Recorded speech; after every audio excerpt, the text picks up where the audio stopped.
Okay, so this is part 2 of my special Yokomo 93 Works project. A little while back I posted, I guess, an overview video of the concept of using all G10 white fiberglass parts for a Yokomo build.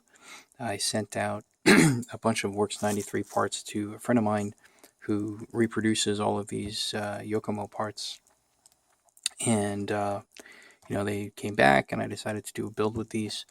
So I have, as you can see here, the chassis, the rear motor mount, the front and rear bulkheads, the front diff, and the steering assembly all put together. So far, so good. The guy that reproduced these parts did mention to me that some of the fitting might be an issue for the first run of parts. This is the very, very sort of first run or official run of these parts. So, like on the other side, for example, I think on the front bulkhead, I had to uh, use a Dremel on a few of these holes here just to get them to align correctly with the bulkhead. I don't think I had to do the same with the rear. I might have, I don't quite recall. So minor modifications to the chassis to get the front and rear bulkheads to line up correctly. Um, but otherwise okay. And the only other, I wouldn't call it a snafu, but again, this is just these are kind of prototype parts. You can see here on this steering brace, okay, it goes under the front bulkhead cap, and over here there's a little bit of extra material that comes out of the left side of the gearbox. But over here, the material actually lines up pretty well. If anything, there's probably a slight amount of underlap to the bulkhead cap. Okay, so it's a little bit asymmetric left to right in terms of the material placement here, but the holes themselves appear to line up just fine. I don't have to modify the position of the holes. As you can see, I have a fair amount of blue parts on here. So the blue screws, most of the blue screws, like the 3mm screws, these are just from a Team Associated B5 blue screw kit.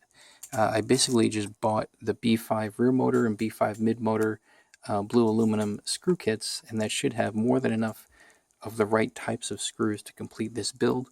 And I also bought 2 sets of these 832 by ½ inch blue anodized aluminum screws. That's associated part number 6942. And for the 2mm screws here for the bulkhead caps and for the motor mount and eventually the rear bulkhead cap, those are from 3 Racing. They do a 2mm by 10mm button socket screw. You can get these, I just found these on eBay, and they had to ship from Hong Kong, I think. The 2x10 screws are a good fit for everything except this side of the aluminum motor mount. They are a little bit long, okay, so you can trim them down with a Dremel, or maybe put some spacers under the screws or something like that. So I haven't quite decided which way I'll go here. I'd like to keep everything as blue as possible. This blue aluminum motor mount is a Team Suzuki-like motor mount. It looks almost exactly the same as a Suzuki motor mount, and I found these on eBay. The listing said Suzuki-like, so apparently there's some kind of reproduction unit with very minor differences to the original Suzuki parts, but they look really nice. They're very well done, and they're a relative bargain compared to the original Suzuki parts. So considering how this is kind of a hybrid build, if you will, there's not too much of a point in using all original parts, like an original Suzuki motor mount, for example. I want to try to have fun with this build here.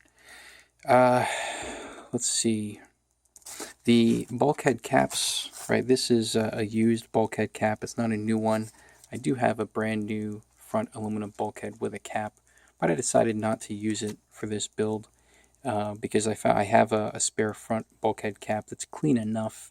As you can see, the screw holes here are a little bit dirty, but that gets covered up when you put the upper deck on and you screw everything in, so this should be okay.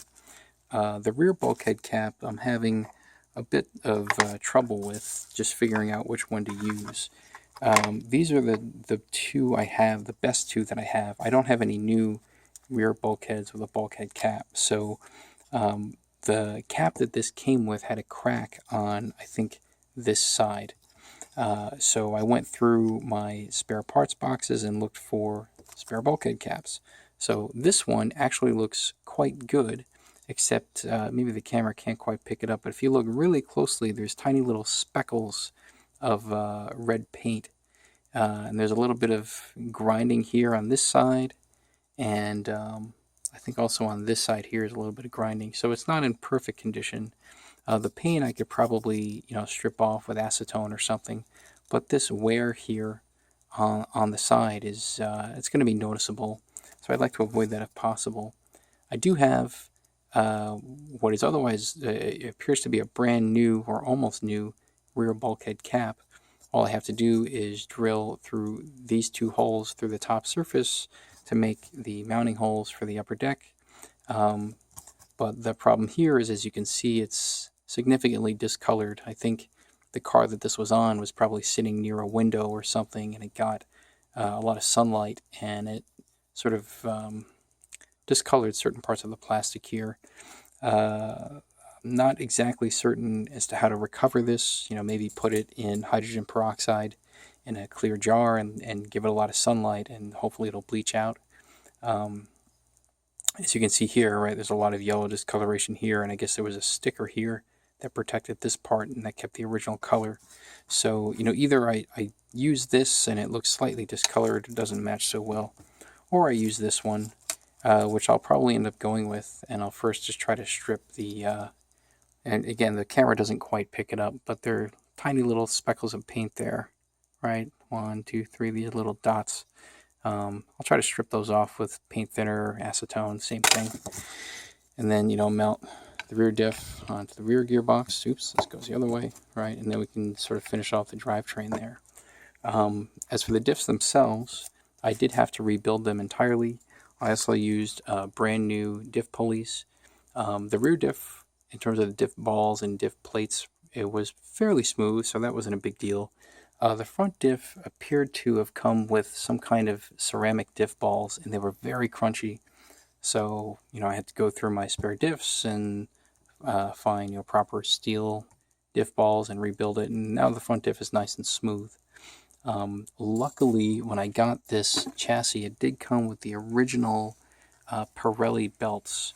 The Works 93 chassis was the only one to come with these unique Pirelli drive belts, which have a tiny little serration in the middle of the tooth there. So it's a very unique feature of the 93 Works belts. They're the same exact length and number of teeth and pitch and everything as the 92 Works belts.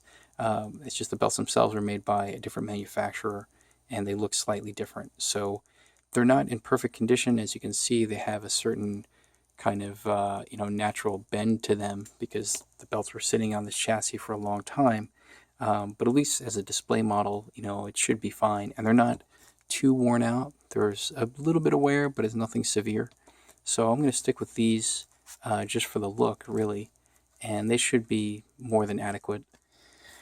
Let's see. Yeah, so this is kind of where I am right now. I'm going to try to get through the rear gearbox and then do the center lay shaft, finish up, the drivetrain. And then I can work on the suspension arms and the drive shafts and all that stuff. So for the center lay shaft, this is what we got, right? The 93 Works was the first to come with a TCS unit slipper clutch.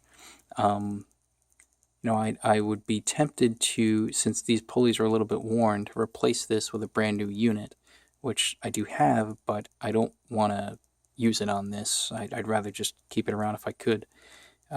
So I'm thinking, since the belt kind of covers these worn areas, maybe I can get away with just keeping, these worn pulleys on here, especially this center drive pulley that drives the rear diff, because that's more hidden, when everything's all put together. This center pulley here, the 93 Works center pulley, was kind of a gold color like this. And they, Yokomo had either later or earlier released lightweight pulleys, which are gray or silver in color. I have a few of those that are new, so I could install that on this. But I do like the look of this sort of goldish pulley, even though it's a bit worn. So I still have to figure out exactly what I want to do about the center lay shaft in terms of the pulleys and the condition.